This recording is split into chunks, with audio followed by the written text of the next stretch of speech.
And welcome into another episode of Tiger Territory, part of the Foul Territory Network, a Detroit Tigers podcast. I'm Kieran Steckley. With me, as always, is Cody Stavenhagen. And joining us, Editor-in-Chief, Baseball America, the one, the only, J.J. Cooper. How's it going?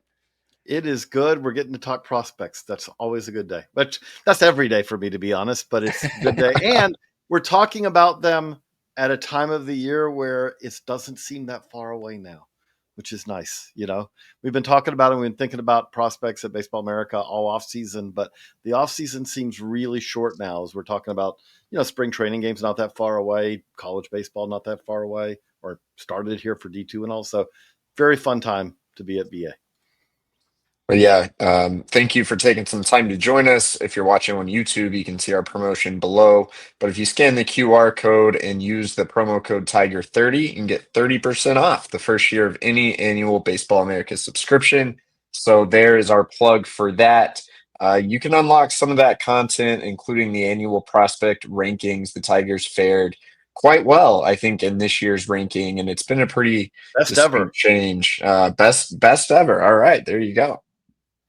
So we never had the Tigers this high. They're number 2 in our farm system rankings, which I got to be honest, let's just be straightforward about it. The Tigers we've been doing these rankings since 1984. I thankfully can't say that I'm that old that I've been doing them since 84. Baseball America's been doing them since 84. And over the vast majority of those years, the Tigers have been in the bottom half of our farm system rankings. And if we look back on it, there have been some pitchers, Verlander, sure, there have been pitchers. Comes to hitters, it was pretty bleak there for really much of the 21st century. And here we are, obviously, Spencer Torkelson hadn't turned out so far, but Riley Green did. Then you look at this group right now, and this does feel like maybe one of the best assemblages of high-end Tiger prospect talent, really that in the Baseball America era, which is basically 40 plus years. Yeah, so one of the ways I wanted to kind of start this off, JJ, was I was curious from your perspective, from the BA perspective, about the balance of the Tiger system right now, and I kind of mean that in two different ways. First, like the position player to pitcher balance, and then also the balance of like near major league ready talent, and then some of the talent that's on some of the lower rungs. Because one of the caveats of being more highly ranked the last time you mentioned Green, you mentioned Torque, was like by that time they were basically major leaguers. Is like what's happening after that. So if you could give us your interpretation of the balance of the farm system right now, please. So I would say this one's a little bit more evenly spread out than the last time. Now, the last time worked out, again, like Torque we can talk about, but I still don't know what's gone wrong there. But that was also Tarek Skubal. So there was some balance there too, because you had him coming up kind of with that same group as well. And, it was kind of Tarek Skubal and, there was a number of pitchers there, but obviously Skubal's ended up being the best. You look at this, Jackson Jobe's knocking on the door. Obviously, he was in the big leagues at the end of last year. He was on the team, the team's playoff roster. So I would expect that we're going to see Jackson Jobe a lot in the big leagues this year. There are other prospects in the top 10 that are also kind of basically who've played in the big leagues already. We've seen Trey Sweeney, there's Jace Young who, let's figure out where he's going to play defensively. Maybe there's guys like that. But then there's also Max Clark. There's Kevin McGonigle. There are guys who are probably more of a year away or 2 years in some cases, maybe even away. So there is going to be and this is kind of on the heels of the Tigers also have graduated some guys recently. So it is kind of right now, kind of that ideal scenario in some ways where you're graduating guys, you've got a next group who's coming up, then you got a group after that. Now, I do think it'll thin out to some extent because one of the reasons they have all these guys is they drafted Max Clark very high. They drafted Jackson Jobe very high.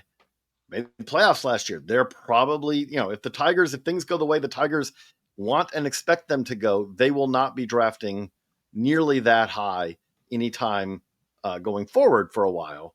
And so that's going to start thinning it out. But there's a mix of pitchers. I would say it's position player heavy, but there are pitchers here.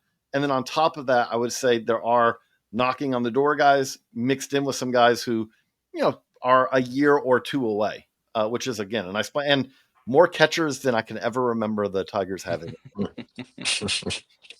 All right, we can start with the big one, Jackson Jobe. I think he ranked number 3 overall on your list. For as talented as he is, he has made a lot of tweaks throughout his time in the minor leagues. He's still playing around, toying with his arsenal. What did you kind of see or hear from him over the past year that has influenced his development? As you mentioned, this is a guy who does like to get in the weeds. And I think that's not a bad thing. I think that there's a lot to benefit from a guy who, I would say that Jackson Jobe, if there's any, it's hard to find knocks on him. At a macro level, I know that his walk rate went up last year, but I do want to, I keep kind of emphasizing his strike rate, his strike percentage didn't change. This is the guy who had one of the best walk rates in the minor leagues 2 years ago. Last year, the walk rate went up, but I think that's more of a pitch selection and things he's trying to do more than it was, he lost the feel for the strike zone.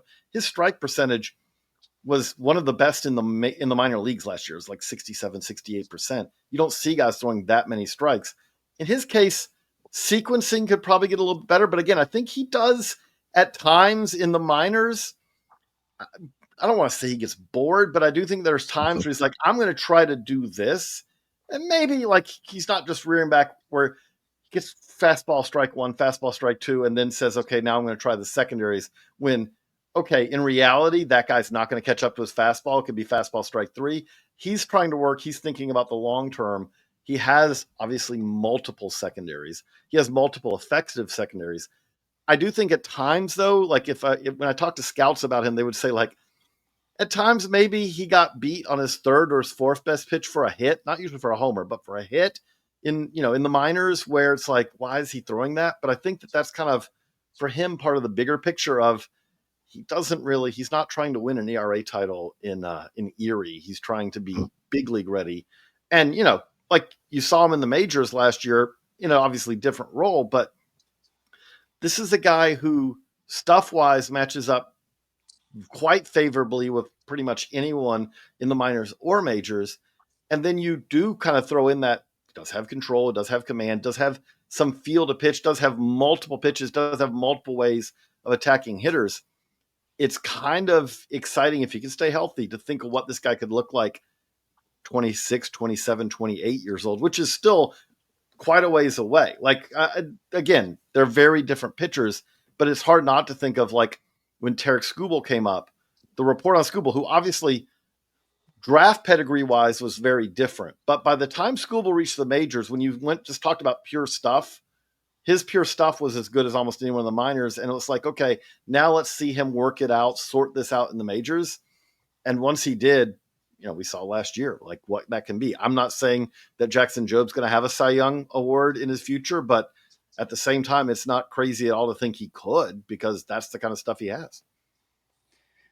Yeah, well, Scooble actually talked to us about that. We had him on a couple of weeks ago, and he was like, my fastball got me to the majors, so I'm just gonna run this fastball, and it got run out of the stands quite a bit his rookie year especially, and that was part of the learning curve. So it's interesting that you bring up Jobe, kind of at least mentally thinking about the next step and trying to get ahead of that, which I assume is what he's being coached and developed into in the system as the Tigers are currently constructed. So with that in mind, I'm curious from your perspective, with the rise the Tigers have had in the rankings and the caliber of prospects that you are ranking them, like who or what is getting the most credit or deserves the most credit in your opinion for anybody can draft. All these guys in the first round are going to probably be ranked relatively high to begin their careers, but they have to develop and then they rise up the rankings, right? That's how it works. So what do you give the most credit to for this like rise in the Tigers farm system? I'm going to give a crappy answer, but success has many, fathers, my forefathers and all. It is something where I think the biggest thing you would have to say is there is a cohesiveness kind of that threads through here, right? Which is, I'm not going to say, there are multiple hands as far as pitching development. Obviously, Chris Fetter, the pitching coach, our major league coach of the year last year, plays a role in that. But I don't want to make it sound like, because obviously he's not sitting there working with the minor league pitchers every day, but it's a cohesive plan. AJ Hinch is the manager, but I would say that he's part of this. You can look at the entire front office. You can look at Ryan Garco, and the cohesiveness of the farm system and the instruction that's kind of now, I think, has a little bit more of a consistent message. I think that you can see some traits. The Tigers are not particularly expansive, I would say, about, hey, this is what really works for us on the pitching side. I get that. But you can see some traits that stand out. And I'd say one of the traits that stands out is the Tigers very much emphasize for all their pitchers, but especially their starting pitching prospects, they want them to have ways to get a right-handed hitter out and ways to get a left-handed hitter out. And if that means that you're kind of I see some roots of the old Astros approach, which obviously AJ Hinch came from, was with the Astros for quite a while. And with the Astros, it was like, they're going to develop a fastball. They're going to develop a slider. Often they're going to have a slider and a curveball, and then they're going to have a changeup. And you might pitch a right-hander this way, and then you may pitch entirely differently to a left-hander.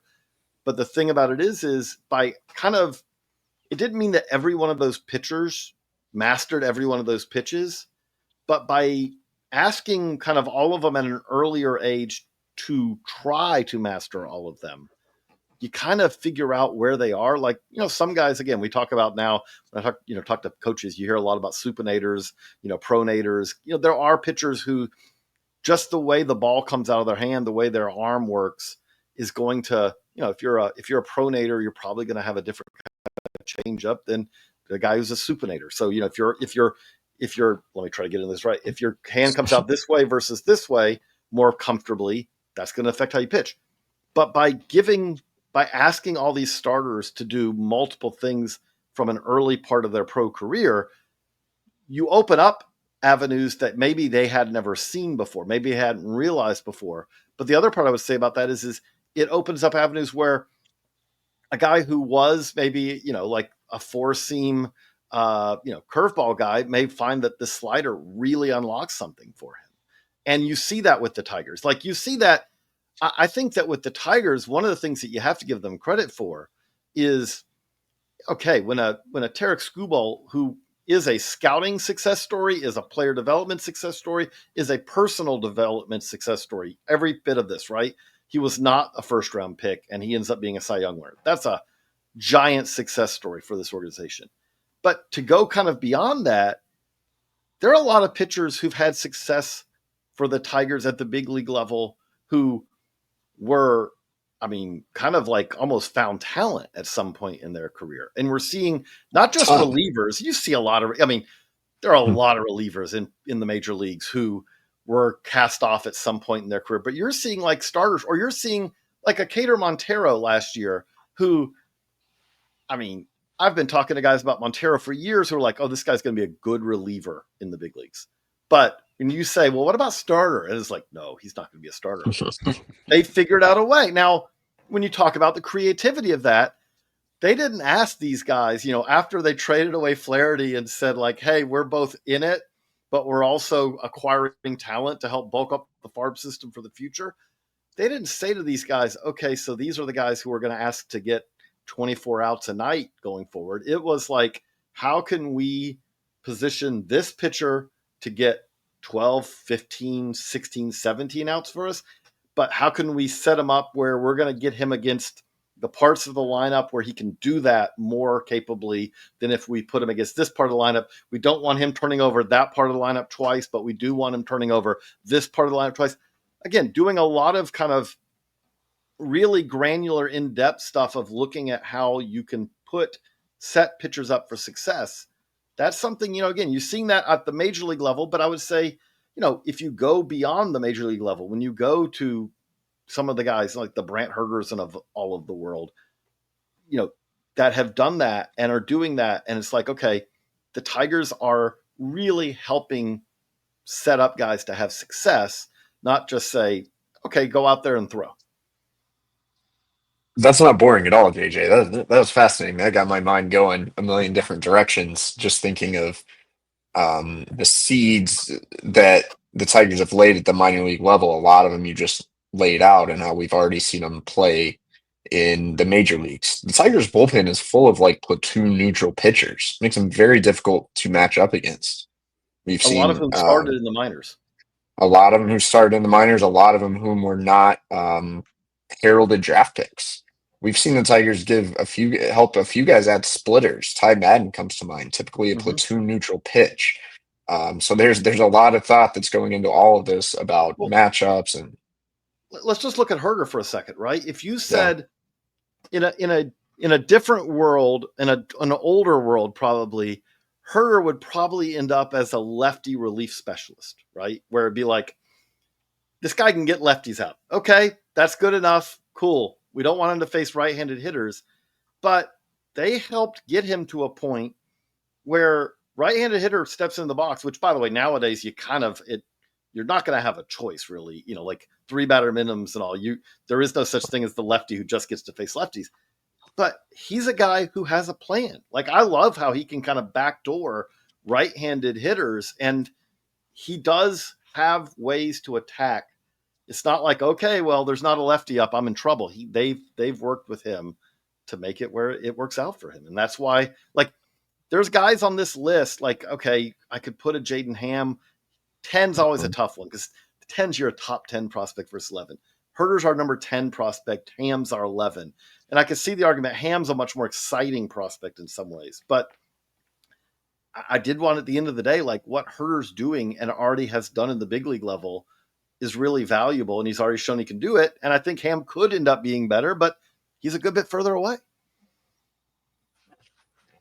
Yeah, we're talking with JJ Cooper, Baseball America, Tiger 30, the code. You get 30% off any annual subscription. So that is Tiger 30.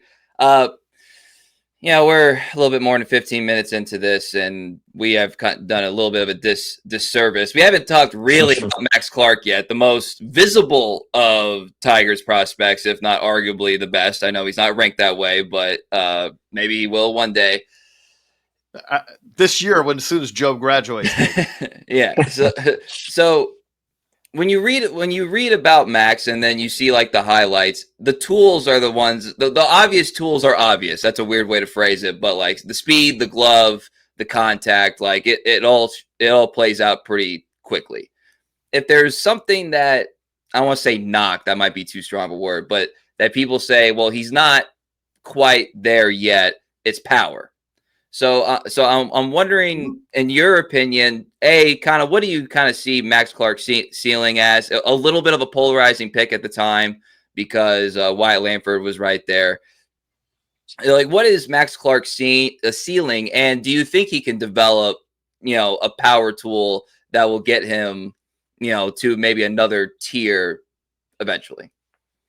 Yeah, I think, we got to remember this guy's still really young. Like, this is, one of the things when you draft a high school outfielder at the top of the draft like this, it's easy especially when we're comparing him to guys like I said, Langford's already in the big leagues. And it's like, okay, but Wyatt Langford is 3 years further along basically in his development than Max Clark. It's something where when you even compare him to Walker Jenkins, which I think is also the easy one to compare him to, because Walker Jenkins, those were the two high school outfitters in that class. And Walker Jenkins, he's a bigger guy. Although Walker Jenkins also faces power questions, because in Jenkins' case, I would say it's about just the nature of his swing. Kind of a Joe Mauer swing where you're like, maybe he develops power, maybe he learns to lift it a little bit more, or maybe he just ends up being that high average hitter. The power's not as much as his frame would seem to indicate. But in Clark's case, I would say you kind of want to see the hit tool lead to the power. I don't think that's crazy at all to think, like, in his development, he's never going to be the most physical player. Although he's also not, like, I don't want to make it sound like he's some scrawny runt either, because clearly he's not. Like when you see Max, that's not him. But I would say though, like, it kind of reminds me, there was some of this questions with Riley Green when he was coming out of high school, right? Like he was kind of pure hit first, and then, okay, well, the power will come. I would just say, like, with a guy like Max, and we could talk about McGonigle the same way, like, that the Tigers, if I went big picture on this, there was a time when the Tigers, I felt like, drafted athletes and then like, oh, we're going to help them learn how to hit. And they would, especially on the college side, like, this guy's really good fielder. He's a really good, athlete. And then they would hit pro ball and it's like, oh, they really can't hit. And that's a hard thing to learn how to do. The Tigers very much now, it's like, okay, let's take the hit tool first and let's add the power. And I do think, especially when you're talking about guys who have enough physicality, the bat's not going to get knocked out of their hands. They're going to get to some power. Now, especially nowadays in the major leagues, I think with Max Clark, you're thinking more 20 home run power, not 30, 35, 40, but 20 home run power, hitting for average, getting on base, stealing bases, playing center field. That's not just a good player. That's that's an impact player that kind of helps carry your team kind of guy. I think that this is going to be a big year for him and McGonigle, just because last year they got their feet wet, they got kind of established, and I mean, it's McGonigle, which, wishes he had kind of been healthier a little bit more, but, you wish that for him. But I think this year could be the year for both of them, where now that they have that kind of that experience behind them, now that there should be getting to AA, at some point this year, this could be kind of the breakout year where you say by the end of this year, you're asking the question, okay, are these guys ready to help? And the other thing I would say, if I was going to basically offer a mild complaint about some of the Tigers prospects who have come up recently, they've gotten hitters, but there are a lot of these guys who've come up, and you really do ask the question, like, where are they going to play defensively? Like, I mean, obviously, as we're doing this right now, we don't know where Alex Bregman's going to play, but I will say, part of this is I love watching. I love, it sounds like the NFL, but I love grinding tape when I do this. And watching Jace Young, which I know you guys probably got to see a lot of too, but watching every defensive play at third base I could for Jace Young last year, it's not like it's not to say it's not ready. It's enough where you ask the question, will that ever be a fit for him? We talk about Colt Keith when he came up, and it was like, oh, he's a second baseman. And it's like, no, that's really a stretch. Justin Henry Malloy could hit, and it was like, where is he going to play? Oh, he's a third baseman. Nah, there was a lot of these guys where you're like, okay, these guys can hit, but they can't all end up in left field. And that's kind of where there was that wave of guys where we don't know if Keith can play in the dirt. We don't know where Jace Young can play. We don't know where Justin Henry Malloy can play. Kerry Carpenter, who's become a revelation, been a great player, but it's like, again, he's limited defensively. All these guys, having a guy like a Clark, he's going to play up the middle. He's, maybe he doesn't. Credit to Meadows. If Meadows is in center, you could see Clark in a corner, not because he can't play center, but you're going to have a center fielder in a corner in that situation. Which again, like the dream scenario, I think for the Tigers is one day you have Green, Meadows, and Clark. That's 3 center field types all in the outfield. McGonigle, is he going to be a shortstop? I don't know, but I promise you this, he's good enough. He's going to be a shortstop, or he's going to be a good second baseman. Like this, these are guys who they are not that wave of guys who came up where you're like, they're really trying to stretch them to the limit of their defensive ability to see if they can fill a hole. These are guys who are kind of more up the middle guys who the question is going to be, okay, you may have someone better at that position, but these guys are going to be defensive assets. Glad you mentioned McGonigle. I think he's probably the guy I'm most interested to watch this spring, just because I haven't seen a ton of him in person, and he rose up really fast, ranked number 23 on your list.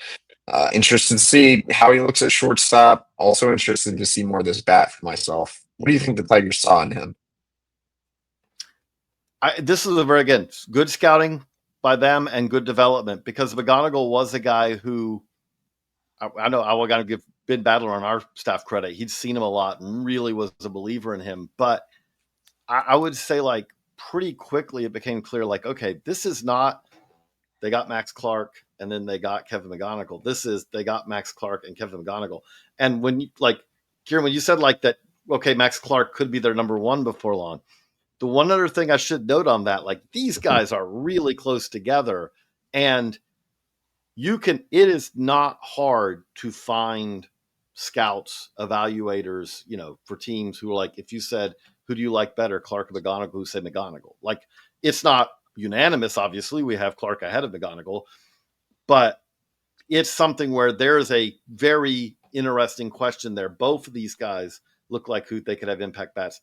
I would say that McGonigle defensively, I think there still are questions about shortstop, but he's better than what the expectation was for him coming out of high school, I would say.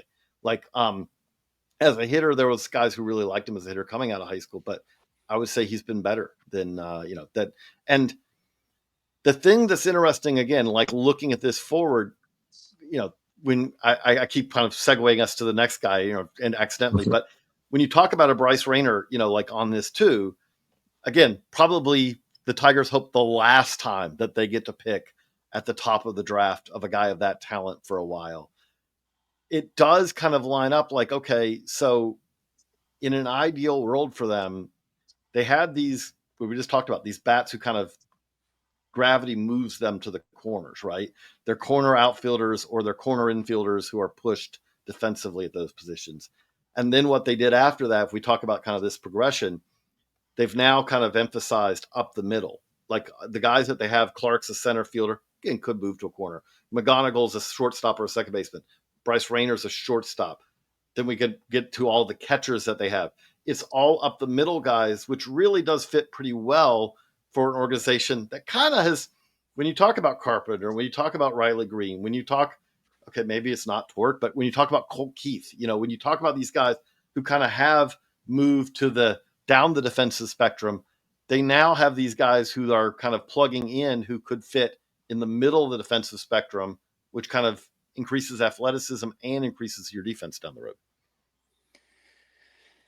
So, yeah, and I love the fact that Clark and McGonigle are, like, just forever connected. Same draft, every prospect list, they're, like, right next to each other. It seems like they're, buddy-buddy, throughout the system. And I always say, like, to people that, lament not having Langford, and we obviously don't know what kind of major leaguer he's going to be, is, like, it's not, like, you probably don't have McGonigle if you take Langford. Like probably. So it's all like connected. And to the Brass's credit in Detroit, like that was an overslot thing they did. And then with Rainer, they went overslot because they wanted to get the guy that, fit the profile of what they're looking for. So they've done it different ways, I guess is my main point. But Bryce Rainer is a guy that I'm really interested in to see how obviously it's going to be his first outing in pro ball. He hasn't played probably a competitive game in baseball, I don't know, like 8 months. Like it's probably been a long time. So if you could just kind of expand on like the scouting report of a Bryce Rainer, and it seems like you're pretty confident he can stick it short, which I know that was one of the things that people were, that was part of is like, is he a shortstop? Obviously I don't know, but what's your scout on Rainer? Well, we'll see. On that we will see. Like he is the non-traditional from that standpoint. In that, I would say again, 20 years ago he wouldn't be a shortstop because he doesn't run. Right? Used to be, it's like, can't be a shortstop if you're a below average runner. Corey raises his hand. Carlos Correa, who did get faster and then slowed back down, but he raises his hand. Like there are guys who have proven you can play shortstop. You like first step quickness and long, 60 foot, base to base speed are two different things. So that's a little bit less traditional, but again, we do have to see with him. I mean, he's a guy who, at different times in his amateur career, it's like, is this guy going to be a pitcher or is this guy going to be a shortstop? So there were some questions there. The other thing I do find fascinating about this, and I'm not saying they're the only team that does this, but man, the Tigers love left-handed hitting infielders. Like they almost don't have right-handed hitting infielders. Like it is something where you just look up and down this depth chart. You look at the big league level, you look everywhere, and it's like, I mean, I know that there are a number of left-handed hitting throws right infielders. Obviously, you've got to throw right if you're going to play second, short, or third. But almost everyone the Tigers draft, there's like, okay, maybe we'll work a switch hitter in here or something. But it's very left-handed heavy, which is interesting to me, just how that how that kind of works. But no, he's one of the guys. Like Cody, you mentioned who you're looking forward to seeing. if I get down to Florida, I'm really looking forward to seeing, getting to Lakeland and seeing Bryce, because as y'all mentioned, he hasn't played a whole lot in quite a while. Kind of want to see, okay, so how does he look that first year? You don't want the first full year, you don't want to overrate it, but you can get a pretty decent sense of, and I would expect him to hit the ground running. Like, you consider the background and all, like, he is coming out of one of the absolute best areas for high school baseball in the country. You give, like, when you take a guy from, the Northeast or something, a high school guy, and he hits the ground, takes a little time, you're like, okay, he's got to catch up to the speed of this. You come from LA area, CIF, you do not have to catch up to the speed. You're like, nope, this is nothing that I have not seen before. So I would expect him to kind of hit the ground running and have a good start. And again, he'll probably be going to the Florida State League. You wouldn't have to worry about the weather, and you don't have to worry about the park in West Michigan or anything like that for right away. So I would expect him to have a pretty good start to the season. Well, there is at least one switch hitter note in the Tigers system. That's Tyron Lorenzo, traded in the Flaherty deal. And at the time, I thought that was a pretty good trade. I liked it more than a lot of people. I had no idea what Lorenzo was going to go on to do in West Michigan and then the Arizona Fall League. What do you make of this guy, and why he was more successful, especially in the second half last year? Catching's hard. I always start with that, right? Like, again, like we don't have to spend a lot of time on Dylan Dingler, but just look at how long Dylan Dingler, everyone's loved his glove for a long time. The bat really took off last year. Well, that's a guy, that's a college guy. And it took him multiple years in pro ball. I kind of like, it never surprises me when a catcher takes longer to develop at the plate, because if you told me that it takes them 2-3 years just to figure out how to kind of survive and hold up doing what you're doing, it's not just catching's hard during the games, but like, you're catching bullpens. You're working with pitchers. Like, you have 2 full-time jobs. Like, even if you're playing shortstop, your job is to, okay, I'm going to take some infield. Okay, I'm going to hit. I'm ready to go. As a catcher, one of your jobs is kind of almost completely selfless. Like, I'm doing this stuff not because it's helping me, although it might, but because my pitchers need me to do this. And again, in the minor leagues, it's gotten better than it used to be, but still, you're going to be out there, doing early work day after day after day, trying not to wear down. And I mean, there's a little bit, I think, of that, but because Lorenzo's still young, but I do think also just, this is a guy who's, he was a pretty prominent prospect, coming up through the Dodger system, although it's kind of hard to really break out in a system that feels like it has 1,000 prospects who stand out that way. So it does amaze me that the Tigers really did get to kind of have the best of both worlds, in that you could really look at that Flaherty trade and say, man, they gave up on it, even though they, still had this smallest chance of making a playoff run. And then you look at it, it's like, no, actually, they got better on the pitching. Trey Sweeney, the other guy they got, like, I know he didn't like set the world on fire, but man, they needed him down the stretch, because they just needed someone who was going to capably play shortstop day in, day out. And if anything he hit was like a bonus, but that was getting them more than they had gotten before. And then to add in the best catching prospect in an organization that has like 5, I think, catching prospects. How many do we have on our 30? 1, 2, 3, 4. 4 on the 30, and a couple others who are interesting. 3 in the top 10, because we got Lorenzo, we've got Dingler, we got Jose Porceno, although Porceno could end up playing first base. But that's like, how did they manage to pull that off? They managed to both add a top 100 prospect and somehow in the same trade not kill their chances of making a improbable run to get to the postseason. I mean, that is something that Tigers fans have not had a lot of situations like that to enjoy in recent years, I would say, like the best of both worlds type of trade. Yeah, absolutely. Don't want to take up too much more of your time, but I did think it'd be nice to kind of end the podcast with maybe a biggest riser, maybe someone who's maybe stalled out a little bit, or maybe just a name that you love that's a little bit under the radar, people aren't talking about as much. You can answer all three of those. You can answer one of them, but whichever kind of names come to mind there, JJ. So, okay, let's try a couple of these. I'm still interested in Hao-Yu Lee as a guy who would have been on the top a year ago, was a top 10 type prospect guy they traded, got acquired from the Phillies, and now has slid down, not because he's been awful by any stretch of the imagination, but just because, they've added a lot more talent in recent years. So he's one who's interesting to me. He's kind of one where the scouts view his defense as he's fine. And then you talk to organizations, not just the Tigers, but other organizations, like analytically, his defense really like jumps off the page. So I'm kind of interested to see if the eye test is going to be the case there, or the data is picking up something about he's actually better defensively than when you're watching him. Because the guy's always hit. But so if he really is like an above average defender at second base, that would make him really interesting. I also do think that when you look at some of those relievers that the Tigers added to the 40-man, the guys that in some cases they traded, again, it wasn't that they made one trade at the deadline. They were also trading with the Rangers and all. They added Tyler Owens to the 40-man. They added Chase Lee to the 40-man. I don't think that those are going to be impact guys, but the value of having optionable relievers who can give you a month or 2 months or 3 months of success at some point during the year, you need those. And those are guys like in Lee's case, I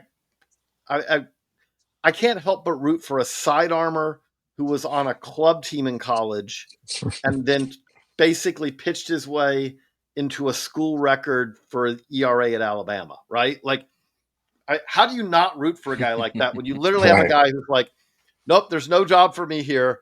I'll just pitch on the club team because I love baseball. Then they see him like, hey, maybe you can help us. And it's like the career ERA champion in Alabama school history goes on to Pro Bowl.